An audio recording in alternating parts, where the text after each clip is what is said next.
और कुछ विशेष सावधानी है हमारे जीवन के लिए, जो कि यदि हम उसमें तैयार ना रहें तो हमारा यहां पर चर्च में लगातार आना सब व्यर्थ हो जाएगा।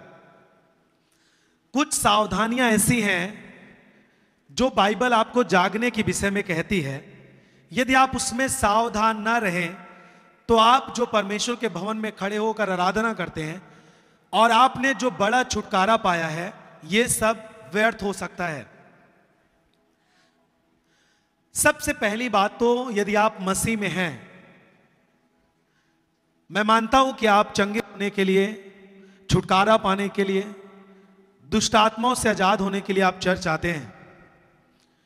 लेकिन यदि आपको यह नहीं मालूम कि वो यीशु जिसके पास आप आते हैं, वो आपको यहां पर इसलिए बुलाता है ताकि वो जब आए तो आपको तैयार पाए, आपकी तैयारी के लिए आपको चर्च में बुलाता है। आपकी तैयारी के लिए आपको अपना वचन दिया है बाइबल। आपकी तैयारी के लिए उसने एक समय ठहराया है जो कि प्रार्थना का होता है। आमीन, हालेलुया। जब यहां आप पढ़ रहे हैं, यहां पर लिखा है कि आप जागते रहना है आपको। मैं आपको इसके विषय में समझाऊंगा, फिर आपके लिए आगे जाऊंगा। देखिए, जागने का मतलब होता है कि आपको किसी विशेष चीज पर आपको ध्यान देना है।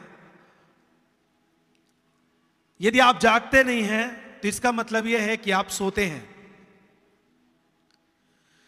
यदि आप जागते नहीं हैं तो इसका मतलब यह है कि आप ऊंघ रहे हैं।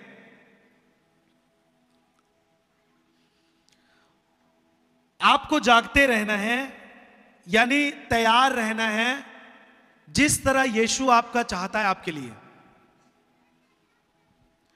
आप नहीं जानते, हम नहीं जानते यीशु मसीह कब लेने हमें आने वाला है। यदि हम जानते होते कि यीशु कब आने वाला है, तब आप जल्दी तैयार होते। लेकिन बाइबल कहती है जब आप जिस दिन में हैं वो दिन अंतिम समय है, और अंतिम समय में प्रभु यीशु मसीह कब आएगा अपने लोगों को लेने के लिए, आप नहीं जानते। इस कारण से आपको हर समय तैयार रहना चाहिए। आपको कल तैयारी नहीं करना है, आपको परसों तैयारी नहीं करना है। आप जिस समय आप बैठे हैं, जिस समय आप वचन पढ़ते हैं, जिस समय आप वचनों को सुनते हैं कि आपको यदि यीशु के साथ जाना है, यदि आप यीशु के साथ रहना चाहते हैं, यदि आप स्वर्ग जाना चाहते हैं, यदि आप बड़ी बरकत इस पृथ्वी पर रहते हुए पाना चाहते हैं, तो आपको उसी समय, जिस समय आपको तैयारी होने के लिए जो वचन मिलता है, आपको तुरंत ग्रहण करना है और उसके अनुसार आपको मन फिराना है, ताकि आपका यीशु जब आए आपको तैयार पाए और आपको अपने साथ लेके जाए। हालेलुया। एक बात हमेशा याद करके रखें, यदि आप मसीह में हैं और आपने छुटकारा पाया और आप छुटकारा और चाहते हैं और आप लंबे समय से प्रभु के पास आते हैं, आप चर्च आते हैं, वचनों को सुनते हैं, लेकिन आप ये नहीं जानते कि यीशु का दोबारा आगमन होने वाला है, इसका मतलब यह है कि आपका जो जीवन है वो व्यर्थ है। यदि आप विश्वास नहीं करते कि यीशु मसीह मेरा दोबारा इस दुनिया में आने वाला है हमें ले जाने के लिए और हमें तैयार होना चाहिए, यदि आप इस बात पर विश्वास नहीं करते तो आप मसीही होने के नाते व्यर्थ हैं, आपका परिश्रम व्यर्थ है। आप मसीही हैं तो आपको एक बात जो सुसमाचार है वो आपको पता होना चाहिए। जब इस दुनिया में पाप था तो पाप के कारण परमेश्वर ने आपके और हमारे उद्धार के लिए, लोगों के उद्धार के लिए इस जगत में अपना एक लौते पुत्र के रूप में प्रभु यीशु मसीह को इस जगत में उद्धारकर्ता करके भेजा। और इसके विषय में, प्रभु यीशु मसीह के विषय में जो भी वचन में लिखे गए थे कि वो किस तरह आपको चंगा करने के लिए दुख उठाएगा, और उसने उठाया। किस तरह उसने अपमान सहे, लोगों ने उनको मारा, उसको गालियां दी, उसको तरह तरह की बातें बोली, लेकिन यीशु मसीह कुछ ना बोलते हुए सब कुछ सहता गया। क्यों? सब जन बोलिए, मेरे लिए।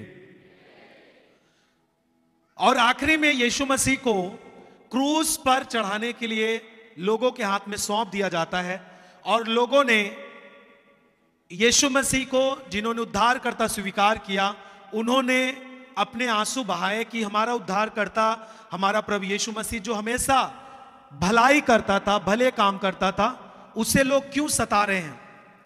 कुछ लोग जानते थे कि यीशु मसीह के बारे में जो वचन लिखा है, जो भविष्यवक्ताओं ने परमेश्वर की ओर से लिखा है, वो पूरा होना जरूरी है, और इसी कारण यीशु मसीह क्रूस पर चढ़ाया जा रहा है।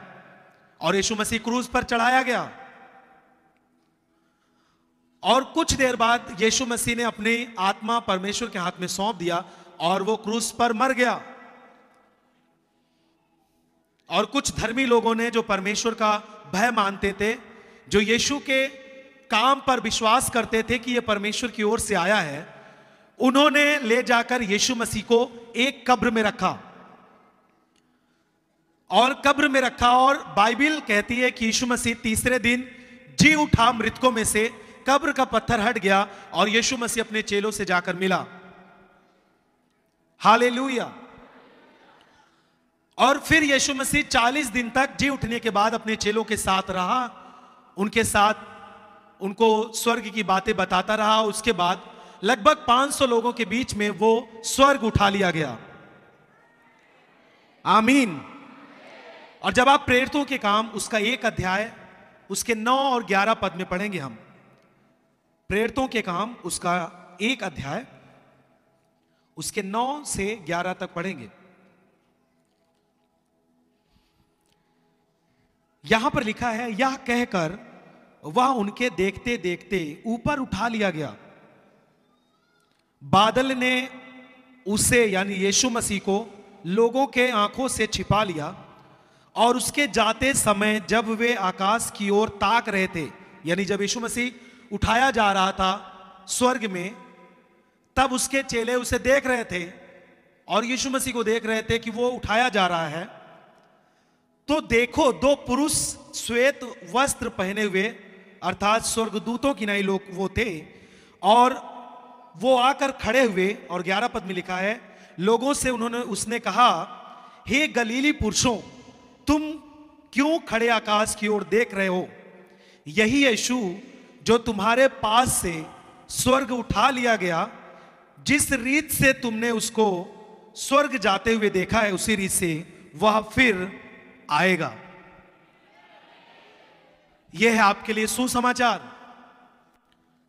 मैं मानता हूं कि आप, बहुत सारे लोग यह विश्वास करते हैं कि यीशु मसीह ने कोड़े मार खाए हैं ताकि हम चंगे हो जाएं। केवल यहीं पर आपको नहीं रुकना है। आपके पापों से निजात दिलाने के लिए, छुटकारा दिलाने के लिए यीशु मसीह क्रूस पर चढ़ा, और उसने अपना लहू बहाया ताकि आपके पाप क्षमा हो जाएं, और आपके पाप अपने ऊपर लेकर के वो मृत्यु को सह लिया। यहीं पर खत्म नहीं होता सुसमाचार। फिर यीशु मसीह मृतकों में से जी भी उठा, उसने मृत्यु को भी हरा दिया, और इसलिए हराया ताकि आप जय के साथ जी पाएं। आमीन। फिर यीशु मसीह स्वर्ग उठा लिया गया, और वहां से स्वर्गदूतों ने कहा कि तुम लोग जिस तरह यीशु को ऊपर जाते देख रहे हो बादलों पर, इसी तरह वो दोबारा बादलों पर आएगा। आमीन। और वो समय चल रहा है कि यीशु मसीह कब आएगा। लेकिन अब यीशु मसीह तो आएगा, आप जानते हैं। आपने छुटकारा पा लिया, आप चंगे हो गए, और आपने खुशी खुशी अपना जीवन आपने प्रभु को दे दिया, और आपने बपतिस्मा भी ले लिया। लेकिन क्या आप विश्वास करते हैं कि यीशु मसीह स्वर्ग में रहने वाला प्रभु यीशु मसीह हमारा उद्धार करता है? और क्या आप विश्वास करते हैं कि वो दोबारा हमें लेने के लिए आने वाला है? यदि आप विश्वास करते हैं तो यह सबसे बड़ा आनंद का समय होगा, सबसे बड़ा त्योहार होगा, जब यीशु मसीह अपने लोगों को इस दुनिया के दुख से, इस दुनिया के कष्टों से उठाकर उनको आनंद के जगह पर पहुंचाएगा।